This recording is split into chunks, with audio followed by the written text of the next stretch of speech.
Hello ಸ್ನೇಹಿತರೆ, ಎಲ್ಲರೂ ಹೇಗಿದ್ದೀರಾ? ಈ ವಿಡಿಯೋನ ಅಪ್ಡೇಟ್ ಬಂದು CSK ರಿಲೇಟೆಡ್ ಆಗಿರುತ್ತೆ. ಯಾರೆಲ್ಲ CSK ಫ್ಯಾನ್ ಇದ್ದೀರಾ ದಯವಿಟ್ಟು 500 ಸಬ್ಸ್ಕ್ರೈಬರ್ ಕಂಪ್ಲೀಟ್ ಮಾಡಿ. ಬ್ಯಾಟಿಂಗ್ ಕ್ಯಾಟಗರೀಸ್ಗೆ ಹೋಗೋಣ. ಮೊದಲನೆಯ ಪ್ಲೇಯರ್ ಆಗಿ ಡಿವನ್ ಕಾನ್ವೆ 10 ಕೋಟಿಗೆ ನಮ್ಮ CSKಗೆ ಬಿಡ್ ಆಗಿದ್ದಾರೆ. ಇದೊಂದು ವರ್ತ್ ಪಿಕ್ ಅಂತಾನೆ ಹೇಳ್ಬೋದು. ನನ್ನ ಎಕ್ಸ್ಪೆಕ್ಟೇಷನ್ ಬೇರೆನೆ ಇತ್ತು, ಒಂದು 10 ಕೋಟಿ ಆಚೆ ಹೋಗ್ಬೋದು ಅಂತ. ನೆಕ್ಸ್ಟ್ ಬರ್ತಾರೆ ರಾಹುಲ್ ತ್ರಿಪಾಠಿ 3.4 CR ಗೆ ಹೋಗಿದ್ದಾರೆ. ರಚಿನ್ ರವೀಂದ್ರ 4 CR ಒಂದು ಲಾಯಲ್ಟಿಯನ್ನು ತೋರಿಸಿದ್ದಾರೆ. ಲಾಸ್ಟ್ ಸೀಸನ್ ಅಷ್ಟೇನು ಇವರ ಕಡೆ ರನ್ ಬರ್ಲಿಲ್ಲ, ಮತ್ತೆ ಬೈ ಬ್ಯಾಕ್ ಮಾಡಿದ್ದಾರೆ ಅಂತಾನೆ ಹೇಳ್ಬೋದು. ನೆಕ್ಸ್ಟ್ ಆಲ್ರೌಂಡರ್ ಕಡೆಗೆ ಹೋಗೋಣ. ಮೊದಲನೆಯ ಪ್ಲೇಯರ್ ಆಗಿ ರವಿ ಅಶ್ವಿನ್ 9.75 CR ಗೆ CSK ತಗೊಂಡಿದ್ದಾರೆ. ಇದೊಂದು ಬೆಂಕಿ ಪಿಕ್ ಅಂತಾನೆ ಹೇಳ್ಬೋದು.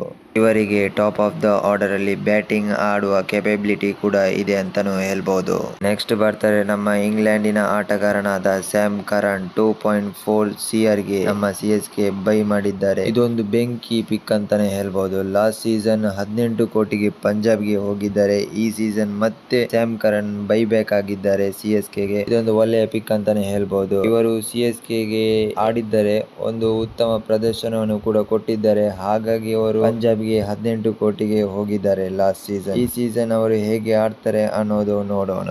ನೆಕ್ಸ್ಟ್ ಬರ್ತಾರೆ ವಿಜಯ್ ಶಂಕರ್ 1.2 CR ಗೆ CSK ಗೆ ಬಂದಿದ್ದಾರೆ. ಇದು ಕೂಡ ಡೀಸೆಂಟ್ ಪಿಕ್ ಅಂತಾನೆ ಹೇಳ್ಬಹುದು. ನಾನು ಹೇಳಿದ ಪ್ಲೇಯರ್ಸ್ ಎಲ್ಲರೂ ಕೂಡ ಪ್ಲೇಯಿಂಗ್ 11 ಅಲ್ಲಿ ಆಡುವ ಸಾಧ್ಯತೆ ಹೆಚ್ಚಾಗಿದೆ ಅಂತಾನು ಹೇಳಬಹುದು.